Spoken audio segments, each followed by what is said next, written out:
wannan foundation ne da zan yi amfani da shi wajen taimakon 'yan uwana masu bukata ta musamman a bangaren karatunsu da kuma waɗanda suka iya sana'o'i daban-daban. In har mun samu haɗin kan masoya da kuma ma'abuta tausayi da ƙaunar mu, su za su taimaki wannan foundation ɗin ta samu damar gudanar da ayyukan da ya kamata ta gudanar.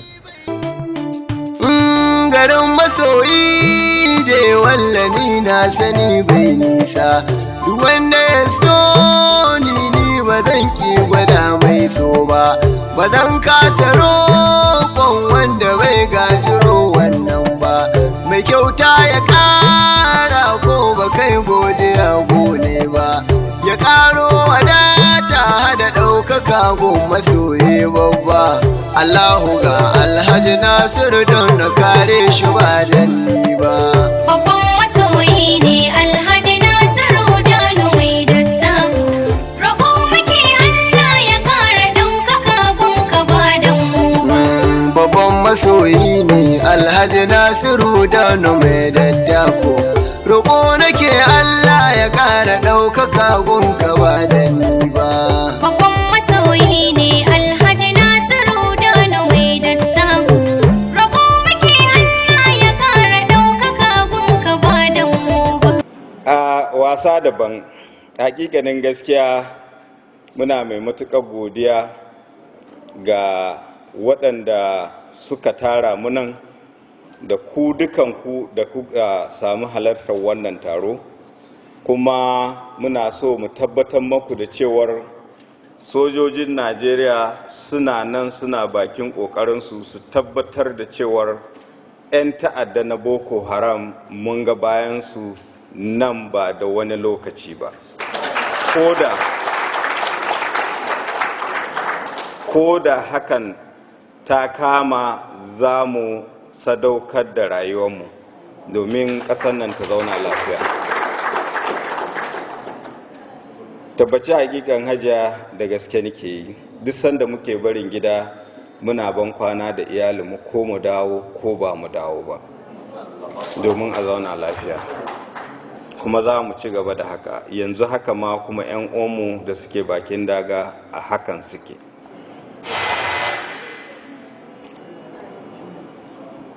Alhaji Nasiru da manyan baki, musamman abokanka 'yan kasuwa da kuma ainihin jami'an gwamnati da 'yan siyasa da suka sami halartar wannan taro, ina mai matuƙar godiya gare ku. Sannan kuma ina kira da Allah ku yi ƙasa da gwiwa ku ci gaba da taimaka ma waɗannan bayan Allah da suka ɗauki wannan sana'a ta faɗakar da jama'a ta fuskar nishaɗi, wato mawaƙanmu na Hausa.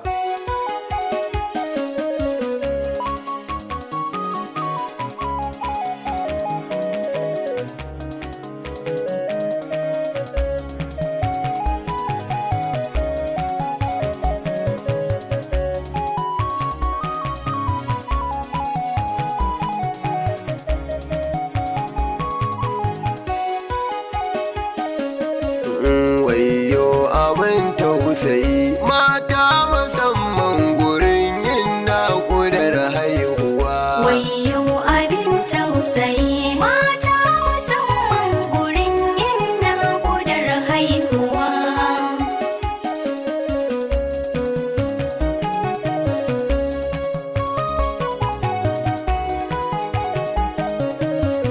Farko na tsara bisarkin nan da ya yi zamani, masanin cikin duniya, mai cikakkar isa, mai gobe mai tintini. Allahu ban kariya, karaya ta harshe ilahu tsare duban lamuni, ka kashe ni kan gaskiya da zamo cikakken mutum, mai yin kalamin da ba zai ja a zage ni ba. Wayo abin tausayi mata musamman gurin yin naƙudar haihuwa. Da wannan nike so a gurguje in gode maku, in daɗa kuma jawo hankalinku cewar a sa hannu aljihu a taimaka a tabbatar an hidda kuɗi an sai wannan album da kuɗi masu ƙwari. Akwai wakilin gwamnan jihar Jigawa Alhaji Kaloma Dahir Mustapha yana tare da mu. Don Allah mai masa jinjina don Allah. Sai wani jajirtaccen dan siyasa mai taimako kuma shugaba ne a ko'ina aka yi maganar APC a Najeriya, tsohon dan majalisar tarayyar Najeriya Honorable Faruk Adamu Aliyu, muna maka jinjina. Don Allah mai masa jinjina. Ita ma akwai wata shahararriya in ka ce harkar fim yanzu har waka take, kuɗi ya fi yawa a can. Hajiya Hadiza Gabon, matafa mata da Allah. Abu na gaba sai zonal women leader na APC Hajiya Binta Ma'azu, ita ma tana wa tawagar matar shugaban ƙasar Najeriya. Muna miki jinjina, Allah ya saka da alkhairi. Za mu kirawo wanda zai gabatar da kasida a wannan taro, wanda alhamdulillahi darakta ne a ANWAP, wato Anglo Nigerian Welfare Association for the Blind, kuma memba ne a kwamitin majalisar ɗinkin duniya na farfadowa ko kuma ba da tallafi ga nakasassu a duniyan nan. Wannan bawan Allah shine barista Dallami Iyo Limited for this laudable effort of lifting one who was downtrodden to a respectable and dignified height. But more about that later. To start with, I think we need to have a clear understanding of what disability is and what persons with disabilities really crave for from society. I'll examine a few points, but I think I just want us to have at the back of our mind that Article 1 of the Universal Declaration of Human Rights proclaims all human beings as being born free and equal. This is important. There are several definitions of disability, and I'm not going to bore you with that. The important thing is to try and do away with some misconceptions about disability. The most important misconception is the use of the term physically challenged when referring to persons with disabilities. This is not actually acceptable to people with disabilities because, one, it is like hiding behind society hiding behind a euphemism because of its inability to accept persons with disabilities for what they are, but rather seeing them as mere charitable objects.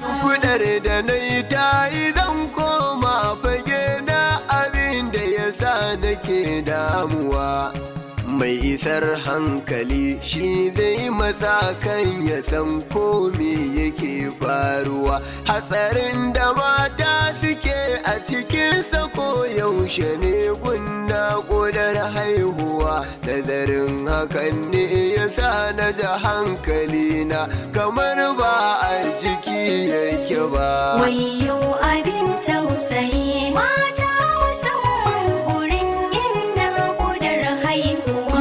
Wahalar da mata suke gun naƙudar haihuwa ke sa su bar hayyaci. Hankali ya gushe daga kansu dan damuwa har su rasa me za su ce.